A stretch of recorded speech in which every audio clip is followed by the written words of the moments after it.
যুক্তরাষ্ট্রের president Donald Trump ঘোষিত যুদ্ধবিরতির পর ঘরে ঘরে বিজয়ের আবহ বিরাজ করছে ইরানে। দেশটির শীর্ষ নেতারা যুদ্ধবিরতিকে ঐতিহাসিক জয় হিসেবে বর্ণনা করছেন। সরকার পক্ষ বলছে, এই অর্জন প্রমাণ করে ইরান এখন কেবল আঞ্চলিক নয়, বৈশ্বিক পরাশক্তিও। ইরানের ভাইস প্রেসিডেন্ট মোহাম্মদ রেজা আরেফ বলেন, এই বিজয় পশ্চিমাদের শিং ভেঙে দিয়েছে। পুরো বিশ্ব আজ ইরানের সক্ষমতা নতুন চোখে দেখছে। পার্লামেন্টের স্পিকার গালিবাফের উপদেষ্টা মেহেদী মোহাম্মদী একে নতুন যুগের সূচনা বলে অভিহিত করেছেন।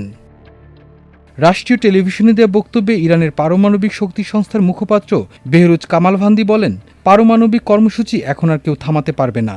আমাদের অটল অবস্থান কেউ নাড়াতে পারবে না। যুক্তরাষ্ট্রের প্রেসিডেন্ট ডোনাল্ড ট্রাম্প মঙ্গলবার ট্রুথ সোশ্যালে জানান, ইরান ইসরায়েল যুদ্ধবিরতি কার্যকর হয়েছে। তবে যুদ্ধবিরতির আগেই ইরান ইসরায়েলের দিকে একাধিক ব্যালিস্টিক ক্ষেপণাস্ত্র ছোড়ে, যেখানে অন্তত 4 জন নিহত হয়। বিষয়টি নিয়ে ইসরায়েলের পক্ষ থেকে এখনও কোনো প্রতিক্রিয়া আসেনি। বিশ্লেষকরা বলছেন, যুদ্ধবিরতির বাস্তবতা এখনও অনিশ্চিত হলেও ইরান এটিকে এই মুহূর্তে কৌশলগত বিজয় হিসেবে ব্যবহার করছে জনমত গঠনে এবং আঞ্চলিক প্রভাব বিস্তারে। সরকারি প্রচার এবং ঘরে ঘরে বিজয় উৎসব মূলত অভ্যন্তরীণ স্থিতিশীলতা ও জাতীয়তাবাদী আবেগকে জোরদার করতেই। মাল্টিমিডিয়া ডেস্ক, আমার দেশ।